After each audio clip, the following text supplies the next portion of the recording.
नमस्कार, मी कल्पना तुमचे अगदी मनापासून स्वागत करते। चला झटपट आपल्याला मुगाच्या डाळीची भाजी बनवायची आहे। घरामध्ये बघा भाजीला काही नाही राहत त्यावेळेस आपण ही भाजी बनवू शकतो, गरम गरम खाऊ शकतो। आता तुम्ही डब्यासाठी देऊ शकता, डब्याला द्यायची असते त्यावेळेस सुकी बनवायची आणि घरी बनवायची असेल भातासोबत भाकरीसोबत खाण्यासाठी तेव्हा थोडासा रस्सा त्याला ठेवायचा।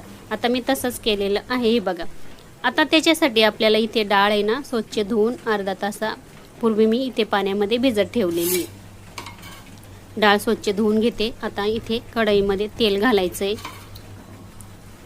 तेल गरम झाल्यानंतर आपल्याला याच्यामध्ये मोहरी घालायची आहे। अगदी झटपट होते, अजिबात वेळ लागत नाही आहे भाजीला आणि मुगाच्या डाळीचं काही असल्या खूप पौष्टिक होतं। आता इथे लगेच जिरे घातलेले आहे मी, 2-3 लसणाच्या पाकळ्या ठेचूनच घेतलेल्या आहेत त्या घातलेल्या आहे। 2 हिरव्या मिरच्या थोड्या मोठ्या आकाराच्या तुकडे करून घातलेले, बारीक चिरलेला कांदा घालायचा आहे। कढीपत्त्याची पानं घालायची। आपण आता कांदा छान तळून घेऊ। आता ही भाजी मी दोघांसाठीच बनवणार आहे।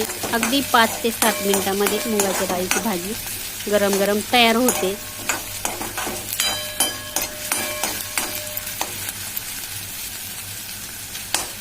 आता इथे बघा कांदा पण छान तेलावर परतून झालेला आहे। हळद घातलेली आहे, धना पावडर घातलेली आहे, लाल तिखट घातलेलं आहे,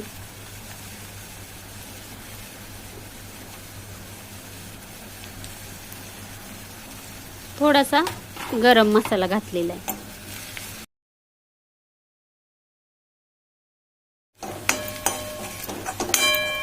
आता आपण धुतलेली मुगाची डाळ घालून घेऊ,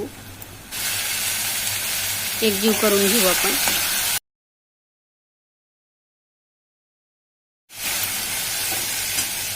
वरून थोडीशी फ्रेश कोथिंबीर पण घालू,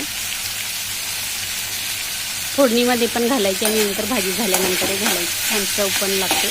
आता इथे बघा छान मिक्स झालेले तेलामध्ये मस्त। आपल्याला आता याच्यामध्ये 1 ग्लास गरम पाणी घालायचं आहे। आता तुम्हाला किती रस्सा ठेवायचा त्यानुसार तुम्ही पाणी घालायचं आहे, पण मी जास्त पण ठेवणार नाही आणि एकदम कोरडी पण करणार नाही। ह्या पद्धतीने मी रस्सा ठेवणार आहे। आता 1च ग्लास पाणी घातलेलं आहे मी, बघू शकता। आता याच्यावरती आपल्याला चवीनुसार मीठ घालून घ्यायचं आहे आणि आपण 5 मिनिटासाठी ना भाजी छान होऊ देऊ, डाळ शिजू देऊ। मीडियम गॅसवरच आपल्याला भाजी शिजवायची, म्हणजे भाजीला छान असा घट्टसरपणा पण येतो। चला आता भाजी आपण शिजून घेऊ। इथे झाकण ठेवायचं आहे, बघू शकता। इथे बघा 5 मिनिटं झालेली आहे आणि मंद गॅसवरच मी डाळ शिजवलेली।